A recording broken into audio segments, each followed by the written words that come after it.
حضرت فضیل بن عیاض رضی اللہ تعالیٰ عنہ نے فرمائی قلت الحیا،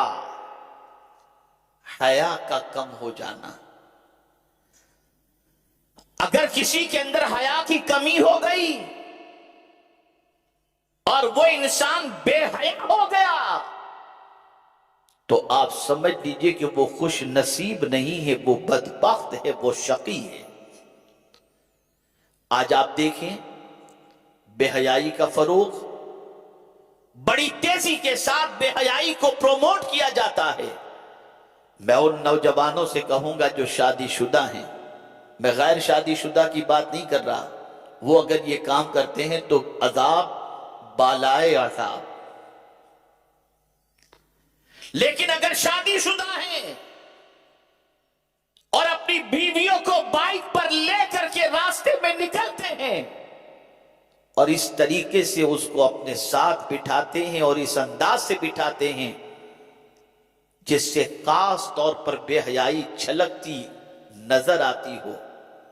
اسے سمجھ لینا چاہیے کہ اگر اس کے اندر حیا کی کمی واقع ہو گئی تو یہ حضرت فضیل بن عیاض کے ارشاد کی روشنی میں وہ خوش نصیب نہیں، وہ کم نصیب ہے۔ آپ دیکھیے کس کس طریقے سے، خدا کی قسم میں آپ کو کیا بتاؤں، دنیا کے کسی علاقے کے راستے کو تو چھوڑ دیجئے، طواف کعبہ کے موقع پر آپ لوگوں کو دیکھیے، شادی شدہ لوگوں کو کس طریقے سے وہاں پر طواف کعبہ میاں بیوی کرتے ہوئے نظر آتے ہیں کہ اپنوں کو دیکھ کر شرمندگی محسوس ہو۔ کیا ہو گیا ہے ہمیں؟ کس طرف جا رہے ہیں ہم؟ اے رسول اعظم صلی اللہ تعالی علیہ وسلم کے دیوانوں، سیدنا فاروق اعظم رضی اللہ المولا تبارک و تعالی عنہ نے ارشاد فرمایا، جب کسی میں سے حیا نکل جائے تو اس کے دل سے ورع اور تقوی نکل جاتا ہے، اور جب کسی کے دل سے ورع اور تقوی نکل جائے تو اس کا دل پھر مردہ ہو جایا کرتا ہے۔ آج بے حیائی کے دلدل میں انسان ڈوبتا جا رہا ہے۔ آپ دیکھیں پکنک اسپورٹ پر، آپ دیکھیں راستوں کے اندر، آپ دیکھیں شادیوں کی تقاریب کے اندر، آپ دیکھیں دوسری محافل کے اندر، تو ایسا محسوس ہوتا ہے کہ حیا کی چادر مردوں نے بھی اور عورتوں نے بھی اتار کر کے پھینک دی۔ لیکن جب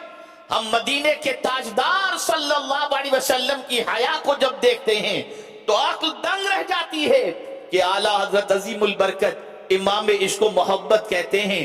نیچی آنکھوں کی شرم و حیا پر درود، اونچی بینی کی رفعت پہ لاکھوں سلام۔ اللہ اکبر! مصطفیٰ جان رحمت نے کبھی نگاہ اٹھا کر کہیں نہیں دیکھا، ہمیشہ حضور کی نگاہیں جھکی ہوئی تھی، اور آج کا مسلمان اپنی نگاہوں کو اتنی آوارہ کر چکا ہے کہ اس کی نگاہیں پاک ملنا مشکل ہو جائے۔ نہ جانے کیا گندگی دیکھ رہا ہے، نہ جانے کہاں کہاں نگاہوں کو چھوڑ چکا ہے دیکھنے کے لیے۔ حیا ختم ہوتی جا رہی ہے، اور فرمایا گیا جس میں سے حیا نکل جائے اس میں سے خیر اور بھلائی نکل جایا کرتی ہے۔ یہ قلت حیا بھی اگر کسی کی زندگی میں آ جائے، آدمی بے شرم بن جائے، میں تو بے شرم ہوں یار، مجھے تو سب چلتا ہے، یہ دنیا کے جھمیلے یہ کچھ بھی نہیں، خوب ماڈرن بنو، خوب آوارگی کرو، اپنی زندگی ہے جس طرح چاہو موج مستی کے اندر گزارو، یہ اگر کیفیت پیدا ہو جائے تو آپ خوش نصیب نہیں ہیں۔ وقت کے ولی کامل نے کہہ دیا کہ یہ بھی بدبختی کی علامت ہے۔